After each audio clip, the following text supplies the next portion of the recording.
Inconsistency is a red flag. When words don't meet actions, vice versa, that's a red flag. You can't trust someone who isn't consistent with the way that they show their love for you or their interest in you. If they're not responding to you and they're giving you bouts of silent treatments and they're not actually giving you an explanation as to why they keep disappearing on you, then that probably means that their intentions with you aren't necessarily to stick around or to prioritize you in the relationship.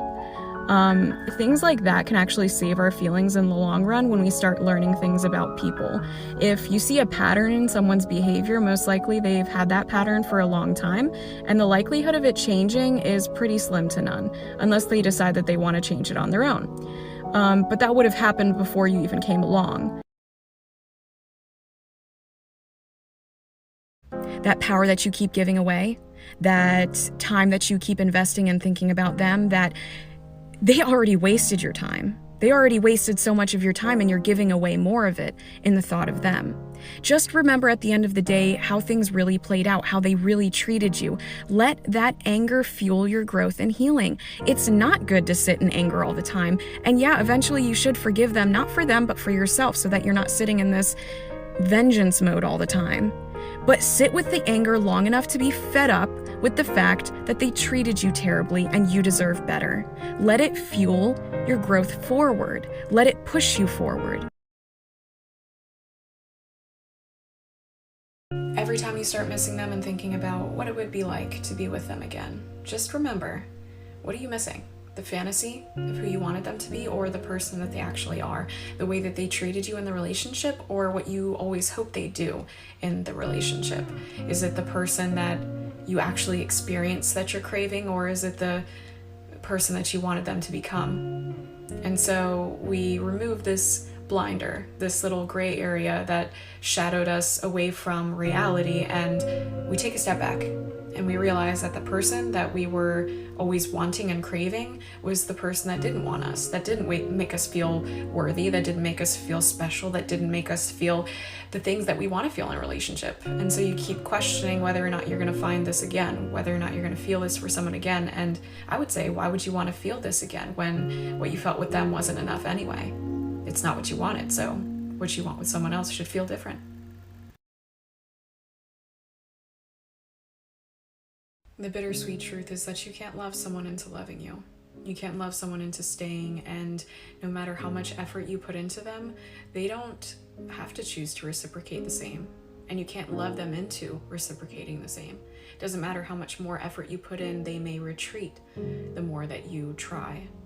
They may never love you the way that you want them to, even if at the beginning they showed you these gestures of affection and showered you with gifts and loving compliments. And as soon as someone shifts and shows you their true identity underneath, and you realize that you can't love harder in order to gain what you lost from the beginning, because most likely that person at the beginning wasn't who they actually were. It was a way in order to get to your heart. They won you over, and now that they have you, they don't have to try anymore. And ask yourself, is that really the person that you want to spend your life with, or maybe you just made the wrong choice?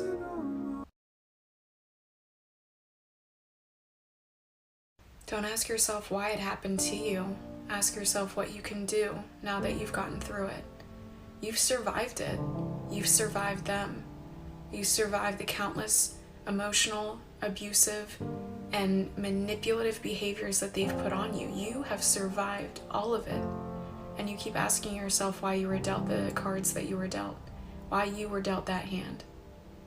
And yet, here you are standing firmly, proudly, because you overcame that, because clarity was gifted to you.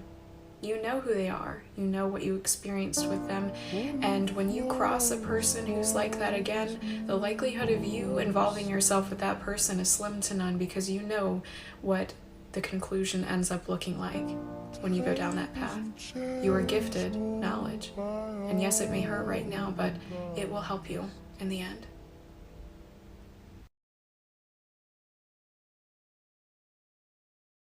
How many times do they have to show you who they are before you start believing it?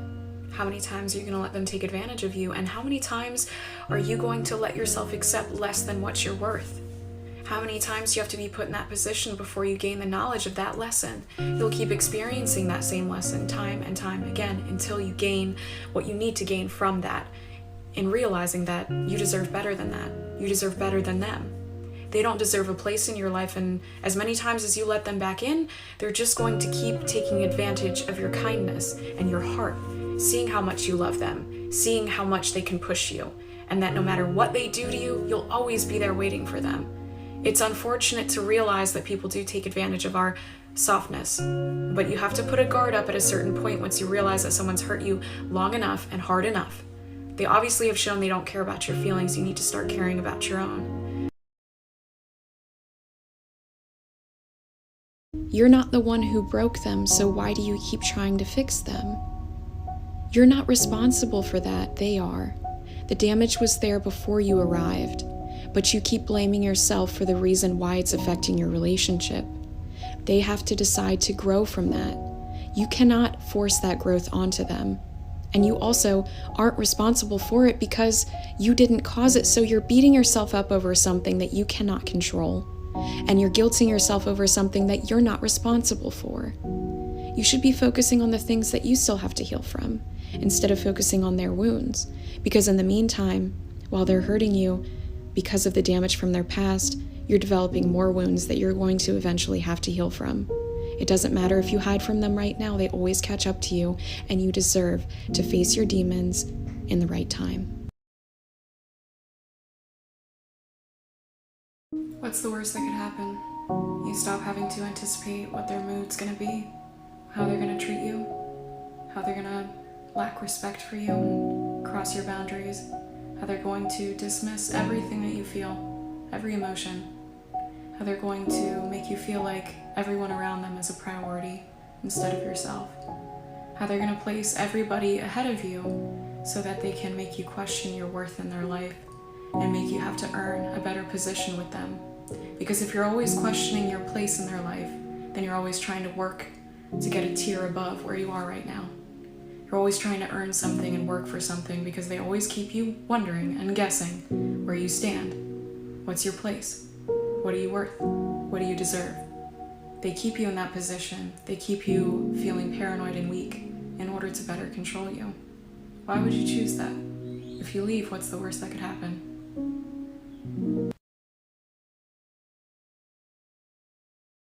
The moments that get me are the ones that, it's like the moment when you wake up in the morning and you look over and you see the person you want to spend your life with.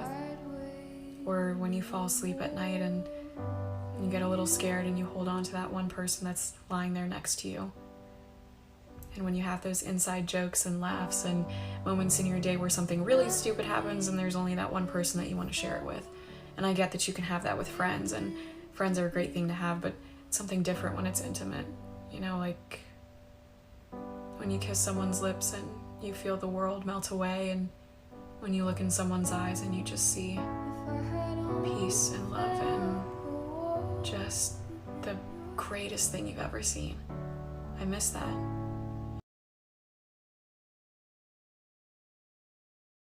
You know, it's crazy to me that there's so many people that have similar relationship experiences. It's like we're all dating the same people, right? But we're not. And the reason why it all starts looking the same is because we're being introduced to people who are driven by the same things, so they act in the same way in order to get the same goal. And so toxic relationships, for example, you're driven by your heart, and you experience people who are driven by selfish desire, and they want what they want at the expense of your heart. And they see that you have an open and willing heart, so they take advantage of that, and they try to get as much as they can from you. And when they feel like you're irrelevant and unnecessary to what they need, they'll dispose of you and not really care what they do in the process to hurt you.